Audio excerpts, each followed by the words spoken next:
Hello? Can you hear me? Yeah, good. I'm Andreas, founder of Artios, growth consultant. I'm going to show you how to use data science to show Google the money and obviously, as a result, make more money from your e-commerce store. Okay, before I go on, I just want to ask you, how many of you are heads of e-commerce or marketing directors?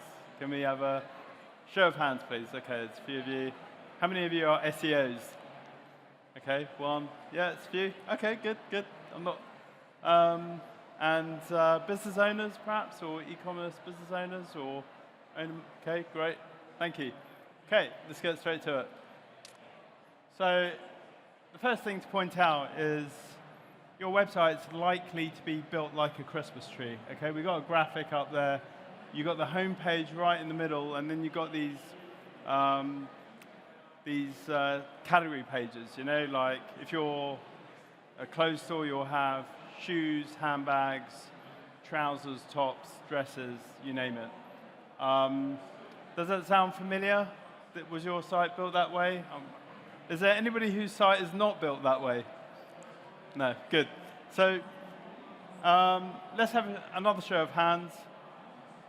Do your product categories make equal amounts of money? No?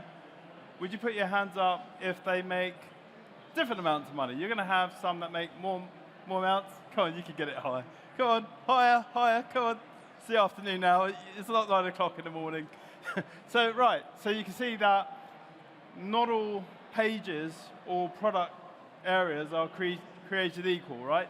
So, why is it we build our sites that way? It doesn't really make sense. You know, why is it that we're giving them equal love when actually they make different amounts of money? You've got the home page, and then you've got your category page level, then you've got your subcategories, and then you've got your product items, roughly speaking. Obviously, not all websites are identical, but that's the structure that we get given.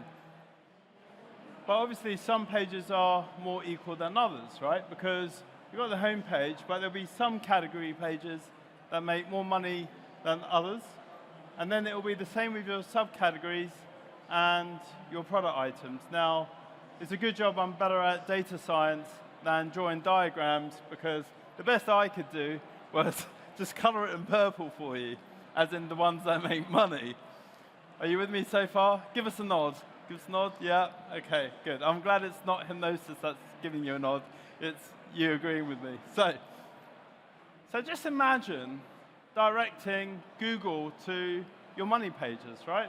That's what we want to do, because you want to direct your users there, but in order to direct your users there, if you want the money from Google, if you want to drive more revenue from Google, you need to direct Google to your money pages. So to do that, we need to align your site architecture to your money, to your higher revenue generating pages. And that's at all levels of the website, okay? From your product categories to your subcategories and your product items. So what we do is we need to model how the site is structured, okay? In terms of how many internal links and things like that, but also what is the average revenue per URL. And what we're trying to work out, essentially, is what is the ratio of revenue to link equity, or if you want to put it more crudely, internal links, because the more internal links you have, the more important it seems to Google that those pages are, and therefore we want to align the amount of internal links to the amount of revenue a page has. Are you with me so far, or have I just gone too sciencey? Yeah, you're good? Any more show of thumbs up anywhere? Yeah, lots of nods here, so you seem to get it. Do you guys get it? You don't want to lose to them, do you? Yeah, you get it. Anybody else? No? Okay, but you seem to get it, so that's great. So what we're trying to do is we go from the top graph, where you've got most of your high revenue pages, but low priority within the site architecture, to a spread that reflects the amount of revenue. So the more revenue a page earns, the more priority they're given within your site architecture, which is signaled to Google. Okay? it's going to be a very short talk because I'm not very good at flowery stuff where I talk about what I was doing growing up and how I ended up in this position. I'm very like staccato. So, staying with the staccato. So, okay, the next question is, well, how can we get buy-in with our clients or the people we work with? How can we say, say you sold the concept internally that the more priority you give Google, the more money you make. Well, to give some proof, we can do some before-after visualization, right? So the purple data points are what your revenue profile looks like if you don't change anything. It's where you are now if you just treat all of your pages equally. I've got someone yawning in the back, but I really hope it's not me, and they had just a massive party last night. But assuming you don't change anything and you keep things as they are, where you just assume that someone is laughing now, where you just assume that all of your products and pages are created equally because of the way the site is built, then this is what it looks like, right? This is most of your revenue generating pages are given 0 priority. But if you want to get buy-in, this is where data science can do something really clever by convincing your non-SEO colleagues that actually, if you align your site architecture so that the pages that get more revenue get more priority within your site architecture, you can see that there's a pretty linear or more predictable relationship, so that the more priority you give, the more revenue you get. Now, obviously, because some pages don't earn as much revenue, you can't give them as much priority. But you can see, when you align your site architecture to pages that get more revenue, i.e., if I get more revenue, I will give it more priority by way of internal links. Now, I appreciate right now it's pretty abstract at the moment when I talk about priority. The SEOs in the room will obviously call it link equity, and they'll have solutions around that. Just to look at more science, the other thing to do is you want to understand what is the share of revenue among your pages. And with segmentation, you can take that to another level. So in this case, the site that we're talking about, most of the pages earn very little revenue per annum, okay? This shouldn't really come as a surprise to you, right? It's like the Pareto law. 20% of pages drive 80% of your revenue. Yeah, great, cool. Still awake. So, what you want to be doing, either you as an SEO or your SEO team, what you want to be doing is you want to be modeling what is normal for my website in terms of the amount of links for the amount of revenue for the page. That's the data science bit. And then what you do is, once you know what normal is, so I would suggest this area here is normal, okay? Any page that is below normal needs more internal links, okay?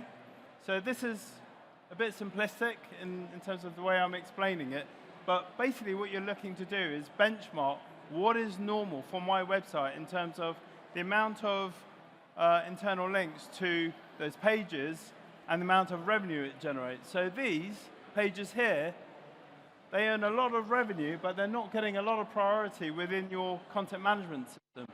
So by identifying what looks normal and then what pages are below normal, that's how you can start realigning your site architecture to be less like a Christmas tree and more like a diamond where you clip off the pages that are not earning the money.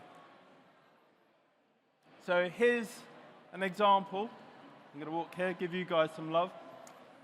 Here's an example of solutions that you can implement. Like, you could put your higher revenue items and categories into your menus, okay? Other things you could do is you can do some internal linking on your blog pages so that they go into the ones that are underperforming or underlinked within your content management system.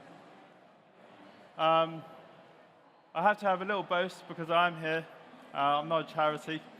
So this is an example of what is possible, though. That's the main takeaway for you, which is we did this with a global retailer, although the main traffic is in the UK. And in 6 months, we calculated that we almost 3x their traffic, but we doubled their revenue. And that shows what's possible. You know, it doesn't always have to be a complicated, expensive SEO solution. There are solutions. I'm not going to read through that. That's really boring, sorry. That's just nice things people said about me. Now, if you want to do it yourself, I'm sure the SEOs, you can buy this book here. It's Data Driven SEO. It's something I wrote during the pandemic. I figured that the 2 hours I was saving going in and out of London every day could be put to better time. Or, if you like my team and I to do it for you, then we can. And thank you very much. I did promise it would be very short, so thank you. Cheers. I'll take any questions as well. Am I allowed questions? Oh, brilliant. Thank you.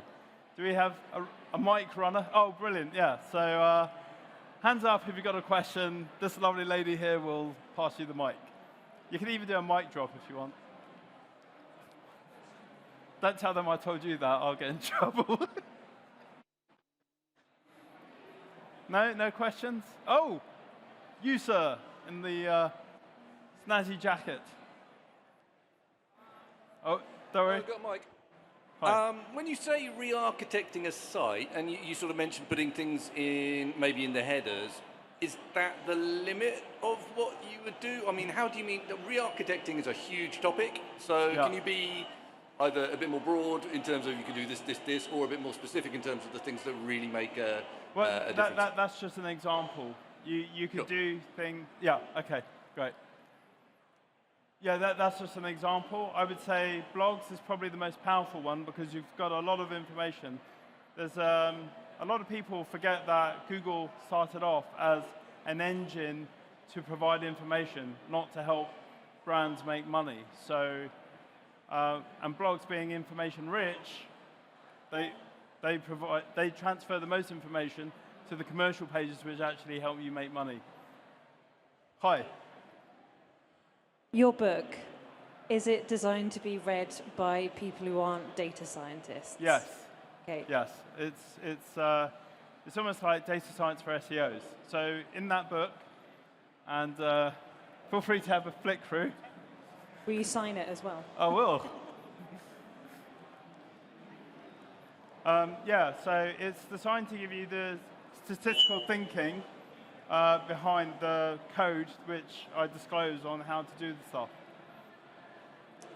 Yeah, hi. I was just wondering if this would still apply for like a non-revenue generating website. So we sell a lot to third parties who then sell our products onto our end user, if you like. Would it still be applicable to kind of use that kind of backlink approach to drive up traffic to our main selling pages, if you like? So your question is, if you threw backlinks instead of internal links? Mm-hmm. It would definitely help, absolutely. Would it have the same kind of impact, though, in terms of, like, if I'm not thinking about more revenue, more about, like, I want to drive more traffic to that, would it still have the same kind of effect? I wouldn't be totally sure, because we all know in the SEO industry, backlinks have a lot more power than internal links. I can think of quite a few exceptions. For example, if you threw a backlink to an orphan page, it wouldn't have as much impact, but if you threw a backlink to a page that's already internal linked to, then the backlink would probably have more power. And it also depends on how deep that internal page is as to how much more powerful the backlink would be versus the internal link.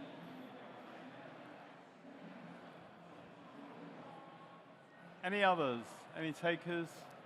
Anyone who doesn't work in SEO that has a question? No offense, I loved your questions, by the way. Going once? You look inquisitive. Do you have a question? Oh.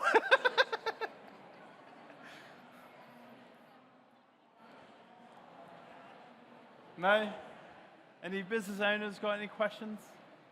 Or marketing directors? E-commerce directors? No? I must have done such a great job, or a rubbish job, but I'll take the former. Thank you very much. Cheers.